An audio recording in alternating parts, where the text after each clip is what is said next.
What is up, Bulls Nation? The Chicago Bulls get the victory against the Boston Celtics, winning 117 to 108 in the game where we saw Zach Levine score 36 points. We saw Ayo Desunmu get downhill and Patrick Williams look aggressive to start this game. We also saw 3 technical fouls from the Celtics in the fourth quarter alone, and Joe Mazzulla going after a rep. We'll talk about that and so much more. So sit back, relax, and let's talk Bulls.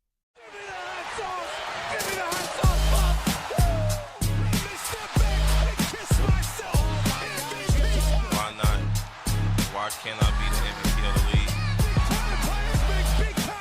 I want to go higher. Oh my goodness. Welcome to the Let's Talk Bulls podcast. What is up, guys? Welcome to the channel. This is Let's Talk Bulls, your number one Bulls podcast in Chicago. My name is Quinton. I'm your host, and if you're new, hit the like button, hit the subscribe button, and hit that bell notification so you're notified when I drop more of these videos. So let's talk about it. The Chicago Bulls got the victory. We beat the championship Celtics. In one of those games where the Bulls did exactly what you expected, they played up the competition, and they looked like an actual competent team. Not only that, they held Pritchard to only 16 points by playing good team defense. And we also saw a great game from Zach Levine, who clearly is either showing that this team can be something or trying to let the Nuggets know that they will get a piece if they trade for him. But let's talk about Zach first. Zach, this game, had one of those moments where he caught fire, and he just looked like he was playing effortlessly.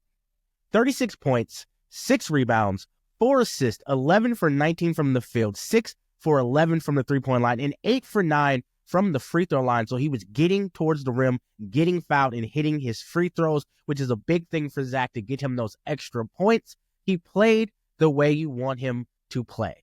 Amazing game by Zach. This is the type of game you want to see, because when he's playing like this and everyone else also plays well, that's when his team becomes one of the best offenses in the league as far as pace and with their three-point shooting. This was a game where not everyone was shooting great, but we saw a good shot, not just from Zach, but also the second person I got to talk about. Weirdly enough, Patrick Williams. Patrick Williams this game with 14 points, 2 rebounds, 4 for 9 from the three-point line, and he started this game off aggressively. Patrick Williams took the first 3 shots in this game. The first 3. Didn't think about passing, went straight at everyone and tried to score. That's what you want to see. Did it go in all the time? No, it didn't. But his first 3-point shot was super deep, and he kept shooting throughout this game. Patrick is starting to show that he is getting more confident taking shots.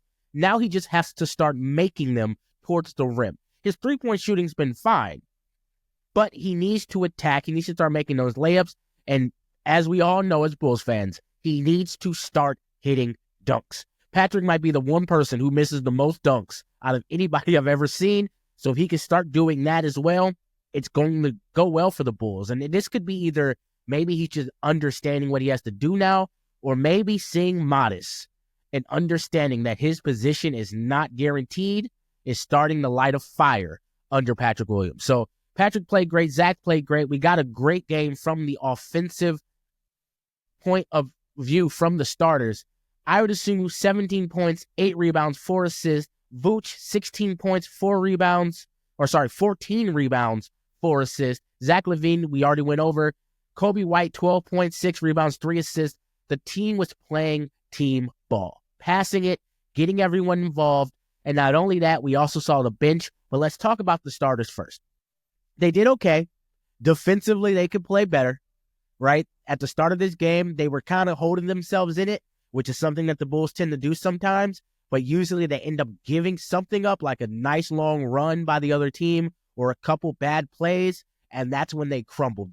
Today, they stepped up. They held their ground. The bench came in, they sparked the team, and the Bulls continued to play even when the starters came back in. That is team basketball. Out of the starters, Vooch had a normal Vooch game, which is usual. Cobe White shot a little bit better, but honestly, he's still playing like absolute trash, and it's getting a little disrespectful at this point. Like, I understand Cobe might just be going through a slump, but you have to be better.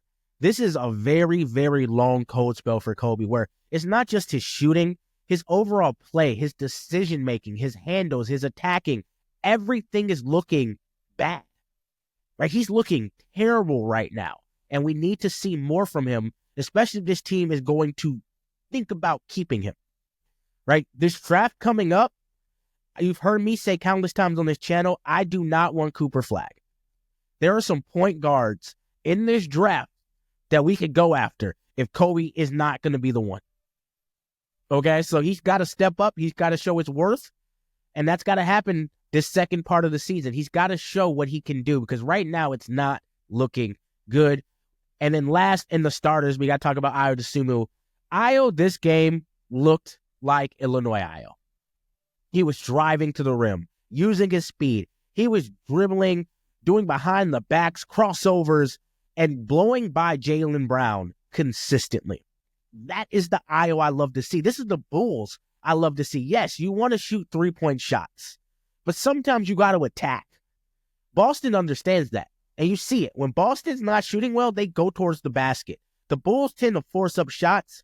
Ayo Desunmu this game showed why you have to keep attacking, because it opens up your three-point shooting, but it also makes it really hard to guard you if I don't know if you're going to shoot or drive. And this was a game where we saw real good aggression from Ayo getting to the basket. So he needs to keep doing that. I want to keep seeing him drive like this consistently, because that's when our offense is scary. When Ayo's getting to the rim, Zach's getting to the rim, people are shooting on the outside. If that can be consistent, this team's a completely different offense. And let's talk about the bench. Okay, Lonzo Ball came in. He didn't play a lot. 18 minutes, right? Less than his 23 minutes he played the other game. 3 points, 3 rebounds, 3 assists, 1 for 7 from the field. All of them were three-point shots. He has not been shooting that good the last couple games, but he's doing other things. He's playing defense. He's being active. He's double-teaming, right? He's leaving his man sometimes to help people in the paint if there's a mismatch. That's what you need him for. He's not always going to shoot amazing, but if he does the other things, it's still going to be a good thing to have come off your bench. Jalen Smith, 6 rebounds, 1 assist. He didn't take a shot at all this entire game. Part of that was because he was staying at the three-point line. And that's what I mean by getting to the basket. There were parts of this game where the Bulls did struggle at scoring. Part of that was Jalen Smith being on the floor and just staying at the three-point line and not giving them any type of post presence like Vooch does. I understand Jalen can shoot. You have to back people down. Do what Vooch does. Get in the post, play your game, and then go shoot. He has to learn that. Hopefully Vooch knocks that into his head before the end of the season or before he's traded. But I need Jalen to start getting at the rim. He can definitely do it. He's strong enough. He's tall enough. Make that a part of your game. Let's talk about THT. Playing good. 9 points, 3 rebounds, 1 assist, 4 for 11 from the field. A bucket off the bench as usual. He wasn't as good as he has been, but he's starting to really make sure that he is in this rotation. THT is playing every game right now because he is showing that when the Bulls are stagnant, he is not afraid to take his player off the dribble. He will attack you. He'll come down the court, full court, and go towards the rim. He's not afraid to shoot far three-pointers, corner three-pointers, step-back three-pointers. He will go and put up shots, and you need that sometimes. Sometimes you need a player with that confidence who thinks that they could be that guy off the bench, especially when you have Ayo coming into the starting role with Giddey out. Now, the person I want to talk about the most, because Matas Buzelis didn't really do a lot this game. He only had 10 minutes. He had 3 rebounds. He was 0 for 3, so not a lot to talk about. I want to talk about Julian Phillips last. Julian Phillips, this game, 10 points, 5 rebounds, 3 from 7 from the field. Julian is definitely part of the future for this team. He is going to be a piece. He is playing amazing. I've said it on a couple other podcasts I've been on. He reminds me of a Derrick Jones Jr. He's aggressive. He's active. He's athletic as all hell. And he does the things you need him to do. And he's not afraid to shoot anymore. He is a player that you want on a contending team. He's not going to be a star on a contending team, but he's going to be a major piece on that team. Someone who does a lot of the dirty work. And I want him to continue to get minutes. I want him to continue to grow. And I don't think we'll see all of it this season, but I can't wait till next season to see Julian go, as well as see what he gets when we do trade Zach and Vooch, and he gets solid minutes. When it's do or die, go out there and there's no one to back you up type of minutes. We'll see what he does. We'll see how he grows. But a good win for the Chicago Bulls overall. Today was great, right? I got to watch the Bulls. I got to see a win against the Celtics. I got to see Zach do a Zach type of game. I got to see Ayo Desunmu show why Chicago is great. And on top of all that, Stacey King is out here quoting Kendrick Lamar. Amazing game, great broadcasting. All of it was perfect. Let me know how you guys felt about the game below in the comment section, whether you thought the Bulls played up the competition or you just think the Celtics played down the competition. And with that, as usual, I know you guys are a big part of this channel. You're the reason I get to do this consistently. You're the reason that hopefully in the future this becomes a full-time thing. So I just want to thank you guys for all that you do. Say that I love you guys. I'll see you next video. Peace, y'all.